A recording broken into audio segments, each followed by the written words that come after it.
کیا آپ نے کبھی سوچا ہے کہ دنیا کا سب سے امیر ترین انسان کون تھا؟ Elon Musk, Jeff Bezos, Bill Gates? نہیں، آپ کا اندازہ بالکل غلط ہے۔ ان میں سے کوئی بھی اس شخص کی دولت کا اندازہ بھی نہیں لگا سکتا جس کی کہانی آج ہم آپ کو سنانے والے ہیں۔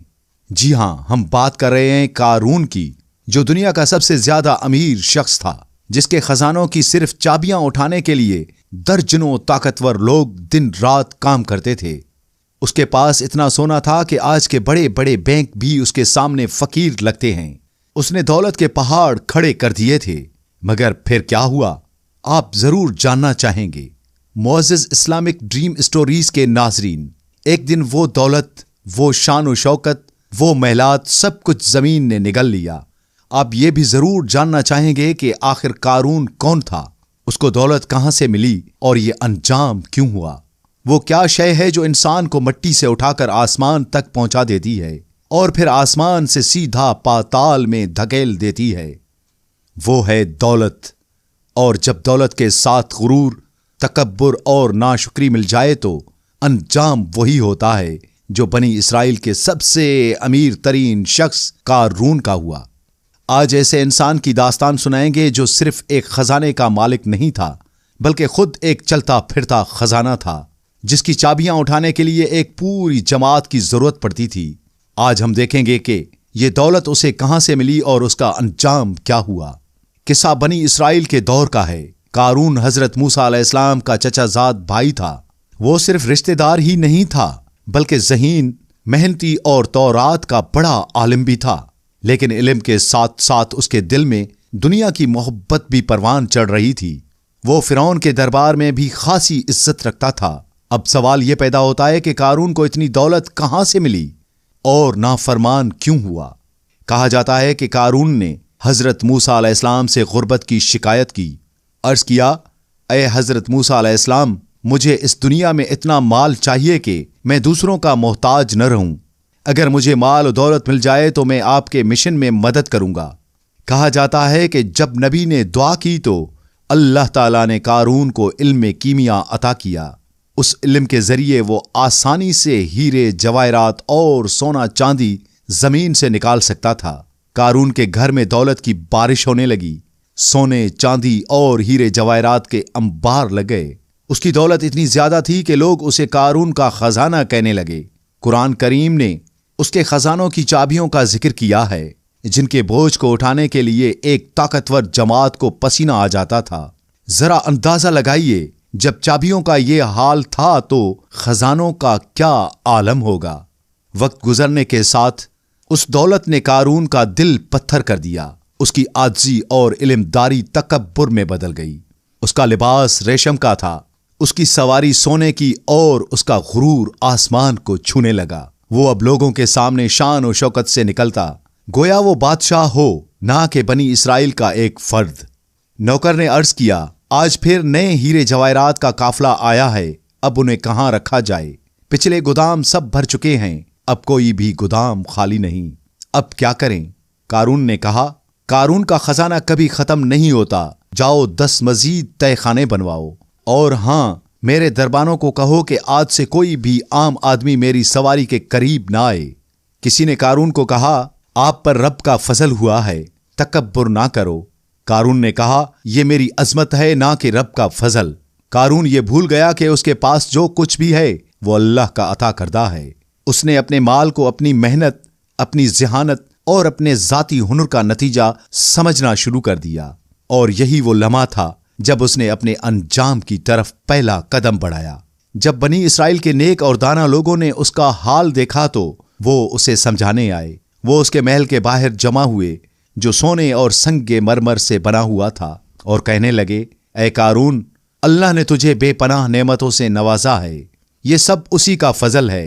اے قارون، اللہ کی دی ہوئی نعمتوں پر شکر کرو اور اس کی راہ میں کچھ خرچ بھی کر۔ قارون نے کہا، کس بات کا شکر؟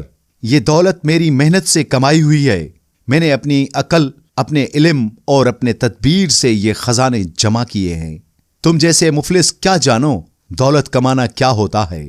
تو کسی نے کہا، اے قارون، تو بھول رہا ہے، حضرت موسیٰ علیہ السلام کے حکم کے مطابق تجھے زکوٰۃ دینی ہوگی۔ غریبوں کا حق تیرے مال میں شامل ہے، ورنہ یہی دولت تیری تباہی کا سبب بن جائے گی۔ زکوٰۃ غریبوں کا حق ہے۔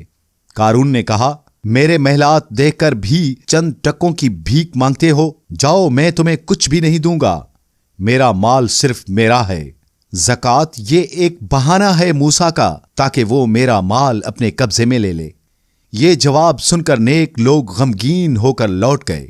وہ سمجھ گئے کہ قارون اب نصیحت کے قابل نہیں رہا اور اللہ کی ناراضگی کا دروازہ کھل چکا تھا۔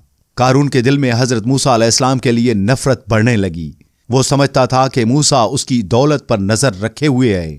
زکوٰۃ کے مطالبے کے بعد اس نے ایک شیطانی منصوبہ بنایا۔ اس نے حضرت موسیٰ علیہ السلام کو عوام کی نظروں میں بدنام کرنے کی سازش کی۔ اس نے ایک عورت کو کہا، اے عورت، تو مشہور ہے اور مجھے تیری مدد چاہیے۔ اگر یہ اعلان کرو کہ موسیٰ نے برا سلوک کیا ہے تو یہ تمام سونا تیرا ہو جائے گا۔ اس عورت نے کہا، ٹھیک ہے، میں یہی کروں گی۔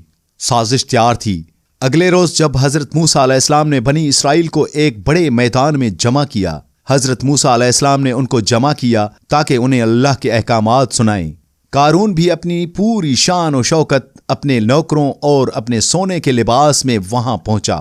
دیکھو قارون کتنا خوش نصیب ہے، کاش ہمارے پاس بھی قارون کی طرح کچھ مال ہوتا۔ اے لوگو، اللہ کی عبادت کرو۔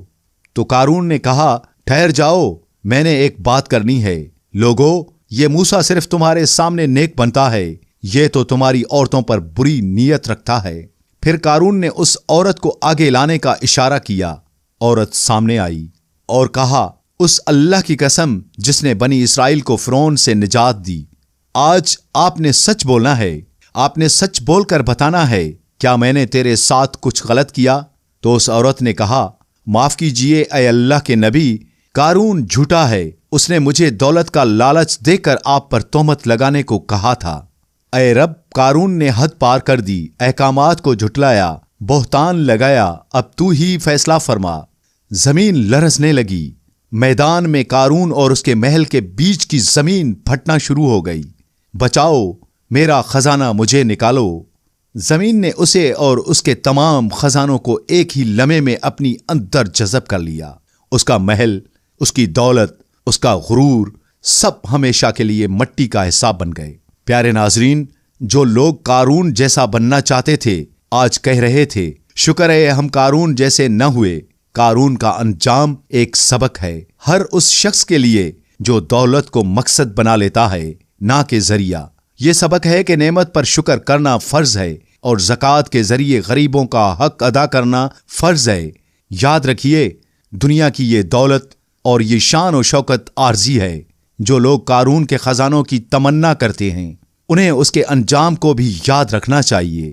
اگر آپ کو یہ کہانی پسند آئی ہو تو پلیز لائک کریں، شیئر کریں اور کمنٹس میں اپنی قیمتی رائے کا اظہار ضرور کریں۔ اگر آپ ہمارے چینل پر نیو ہیں تو برائے کرم ہمارے چینل کو سبسکرائب کریں اور بیل آئیکن کو بھی ساتھ میں پریس کریں تاکہ ہر نئی آنے والی ویڈیو آپ کو بر وقت ملتی رہیں۔ ملتے ہیں ایک اور ویڈیو کے ساتھ۔ اللہ حافظ۔